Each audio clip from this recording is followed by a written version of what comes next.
There's a mass exodus happening that nobody's talking about. The most conscious, awake, and psychologically developed people are quietly withdrawing from society. Not angrily, not dramatically. They're just disappearing, going off-grid, leaving social media, abandoning careers, ending relationships, choosing solitude over society. Carl Jung predicted this. He called it the necessary withdrawal. When someone becomes so psychologically conscious that participating in collective unconsciousness becomes physically painful, not metaphorically painful, actually somatically, psychologically painful. I'm about to explain why Jung believed this disappearance isn't just inevitable for awakening people, it's essential. Why? The more conscious you become, the less you can tolerate normal society. And why this isn't spiritual bypassing or escapism. It's the psyche's survival mechanism when surrounded by mass unconsciousness. If you've been feeling the pull to withdraw, to disappear, to leave it all behind, Jung would say you're not antisocial. You're becoming too conscious for the collective container. Here's what Jung understood that explains everything. Society runs on collective unconsciousness, shared delusions, mass projections, agreed-upon shadows. These aren't bugs in the system. They are the system, and it only works if everyone participates unconsciously. The moment someone wakes up, really wakes up, not just intellectually, but psychologically, they become a glitch in the matrix. They can see the projections everyone else is living. They recognize the shadows everyone's avoiding. They understand the games everyone's playing unconsciously. And once you see it, you can't unsee it. Jung experienced this personally. As his consciousness expanded, he found normal social interaction increasingly unbearable, not because he was arrogant, but because he was awake in a room full of people talking in their sleep. Every conversation required him to pretend he didn't see what he saw, didn't know what he knew, didn't understand what was really happening beneath the surface. This is the curse of consciousness. You become psychologically alone, even when physically surrounded. You're speaking a different language, seeing different dimensions, operating from a different reality, and the effort required to bridge that gap, to constantly translate between your consciousness and collective unconsciousness, becomes exhausting. So the awakened start disappearing, not because they hate society, but because staying in it requires them to betray their consciousness. Every day demands they pretend to be asleep. Every interaction requires they dim their light. Every relationship asks them to be less than they've become. And eventually, the psyche says, enough, withdraw, preserve your consciousness. Stop letting the collective unconscious drain what you've worked so hard to develop. Jung discovered that as you integrate your personal shadow, the collective shadow becomes unbearable to witness. You're watching an entire society projecting its darkness while denying it exists. When you've faced your own capacity for evil, watching others project theirs onto scapegoats becomes agonizing. When you've integrated your own darkness, seeing society's shadow projections, the other political party is evil, that group is the problem, those people are what's wrong, feels like watching a mass psychosis because that's exactly what it is. Jung called this the burden of seeing. The awakened person sees that most social conflicts are just shadow projections. Wars are collective shadows clashing. Political divisions are mass projections. Social media's outrage is collective shadow material seeking targets. Once you see this, participating becomes impossible. You can't join the mob when you see it's hunting its own shadow.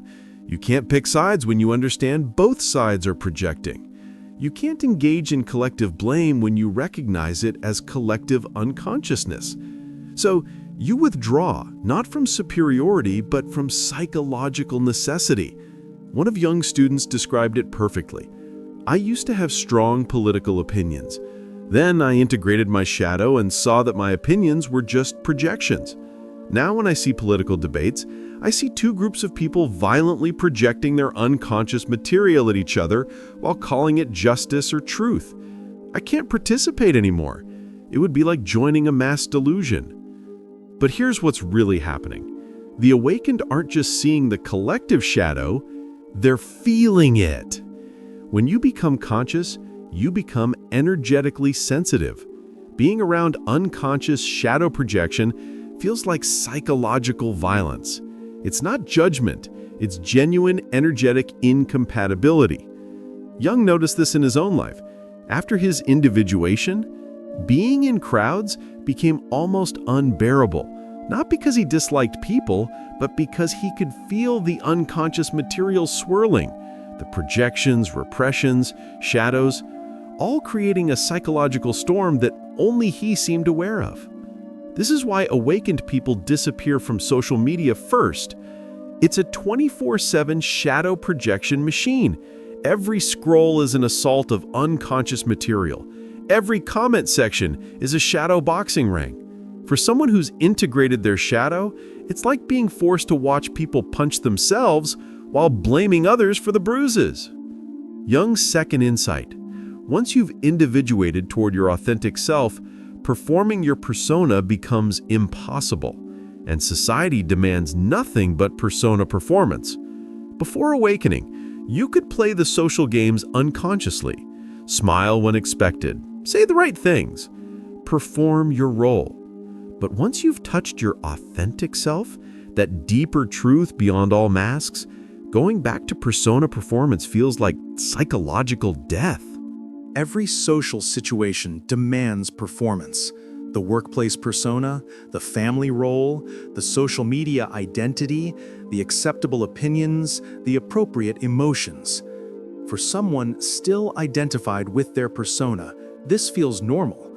For someone who's found their self, it feels like suffocation. Jung discovered this through personal experience. After his confrontation with the unconscious, he couldn't perform the proper Swiss psychiatrist anymore. He couldn't pretend to agree with collective opinions he saw through. He couldn't maintain relationships that required him to be false. So he withdrew to Bollingen, his tower by the lake, where he could be authentically himself. This isn't antisocial, it's pro-authentic. The awakened person isn't rejecting society from anger, but from incompatibility. They've become too real for environments that require fakeness, too authentic for spaces that demand performance, too whole for containers that only accept fragments. One of Jung's patients, a successful executive who'd undergone individuation, described the impossibility. I sit in board meetings and everyone's performing their executive roles, saying what executives should say, thinking what executives should think. I can't do it anymore. It's like being asked to pretend I'm someone I've never been. My authentic self has no voice in that room. Only my persona did, and it's dead. She didn't dramatically quit. She quietly disappeared, transitioning out over months, moving to a small town where she could be real rather than successful. Not from failure, but from the success of finding herself. This is happening everywhere. The awakened are leaving careers that require persona performance, ending relationships based on false selves, abandoning social circles that demand masks. They're not failing at society. They're succeeding at authenticity. And that success makes societal participation impossible. Here's what Jung understood energetically. Maintaining consciousness in an unconscious environment requires tremendous psychological energy, and awakened people are realizing it's not sustainable. Think about what the conscious person has to do in normal society. Constantly filter out unconscious projections, maintain boundaries against energy vampires, translate between depth and surface, hold their frequency while surrounded by static, process not just their own material, but the unconscious material everyone else is leaking. Jung called this psychological labor, the invisible work conscious people do just to exist in unconscious spaces. It's exhausting. Every interaction requires you to not react to projections, not absorb others' unconscious material, not get pulled into collective dramas, not match the unconscious frequency around you, not betray your truth to maintain harmony. For unconscious people, this isn't work. They're flowing with the collective current. For conscious people, it's like swimming upstream in a tsunami of unconsciousness. Eventually, you have to get out of the water or drown. Jung noticed that his most conscious patients would develop chronic fatigue, mysterious illnesses, depression, not from personal pathology, but from the exhaustion of maintaining consciousness in unconscious environments. The cure wasn't therapy, it was withdrawal from the environments draining them.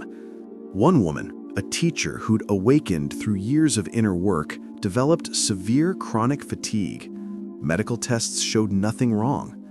Through analysis with Jung, she realized she was expending massive energy maintaining her consciousness while surrounded by unconscious colleagues and students all day. She wasn't sick, she was energetically depleted.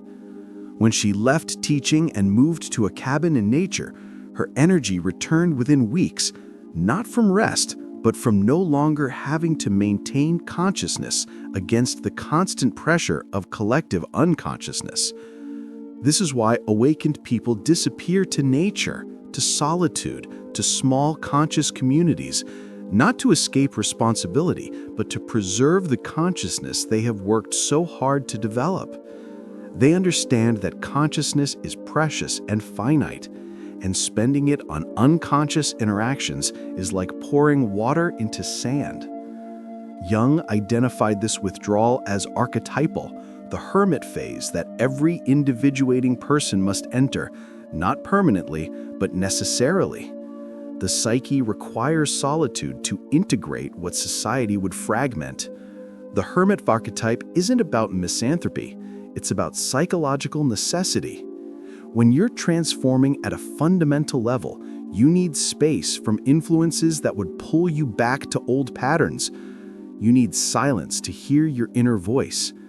You need solitude to integrate without interference. Jung himself went through profound hermit phases. His years at Bollingen weren't vacation, they were psychological necessity. He needed distance from collective consciousness to develop individual consciousness.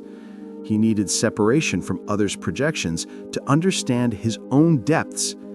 This is what's happening to awakening people now. They're not disappearing because they're weak or antisocial. They're following an archetypal pattern that individuation requires. The hermit phase is when the shadow integrates without social pressure to repress it. The self emerges without persona demands. Inner wisdom develops without outer noise. Psychological transformation completes without interruption. But here's what Jung emphasized. The hermit phase isn't escape, it's preparation. The awakened person withdraws not to abandon society, but to develop something society needs. They're gestating wisdom, integrating truth, becoming what Jung called aquarium fish, beings who've adapted to depths others can't reach. One of Jung's analysants, a philosopher, disappeared from academic life for 3 years. Everyone thought he'd had a breakdown. He'd had a breakthrough. In solitude, he integrated insights that would have been impossible while maintaining his academic persona. When he returned, he brought revolutionary ideas, but they could only emerge in withdrawal from the very system they would eventually transform. The hermit phase looks like disappearance, but it's actually deepening. The awakened person isn't running away, they're going deeper than society allows. They're doing the work that can only be done in solitude, developing the consciousness that might eventually help the collective, but only after it's fully formed. Jung's final insight offers hope.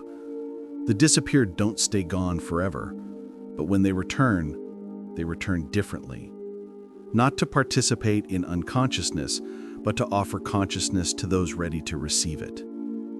The awakened who disappear follow the hero's journey: withdrawal, transformation, return with gifts. But the return isn't to normal society, it's to the margins, the edges, the spaces where consciousness can exist without compromise. They become what Jung called border dwellers, present but not participating, available but not absorbed. They might return as artists creating from authentic depths, healers working with individuals ready to awaken, teachers sharing with small groups of seekers, writers offering maps for other disappearing souls, guides for those beginning their withdrawal. But they never return to the mainstream. They can't. Once you've individuated, you can't de-individuate. Once you become conscious, you can't pretend unconsciousness. Once you've found yourself, you can't live from persona. Jung observed this pattern repeatedly. His patients who fully individuated rarely returned to their previous lives. They created new ones, simpler, quieter, more authentic. They found ways to contribute without sacrificing consciousness. They learned to give without being consumed.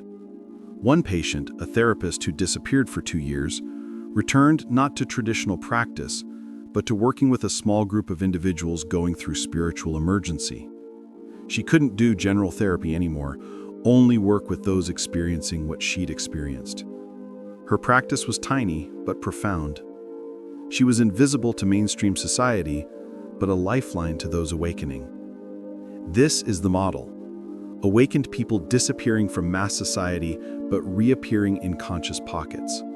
Creating parallel structures, building alternatives, offering depth to those seeking it while remaining invisible to those who aren't.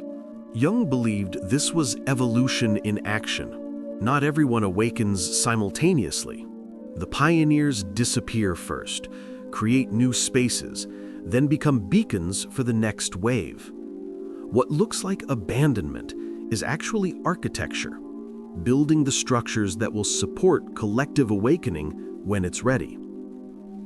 Let me synthesize Jung's complete picture of why spiritually awake people are disappearing. They can no longer tolerate the collective shadow that unconscious society projects. Their authentic self can't perform the persona that society demands. The energy required to maintain consciousness in unconscious spaces becomes unsustainable. They enter the necessary hermit phase that individuation requires. They eventually return, but only to conscious edges, not unconscious centers. This disappearance isn't failure, it's evolution, not weakness, but wisdom, not abandonment, but archetypal necessity. The awakened are following a pattern as old as consciousness itself: withdraw, transform, return, transformed. Society experiences this as loss, abandonment, even betrayal. Where did all the conscious people go? Why are the wisest voices getting quieter? Why are the awakened abandoning the collective when it needs them most? But Jung would say they're not abandoning the collective, they're preparing something for it. In their withdrawal, they're developing what collective consciousness isn't ready for yet. In their disappearance, they're creating spaces for others to disappear too. In their silence, they're gestating words the collective can't yet hear. If you're feeling the pull to disappear, Jung would want you to know this isn't spiritual bypassing or escapism. It's psychological necessity. Your consciousness has developed to a point where participating in collective unconsciousness is no longer possible without betraying yourself.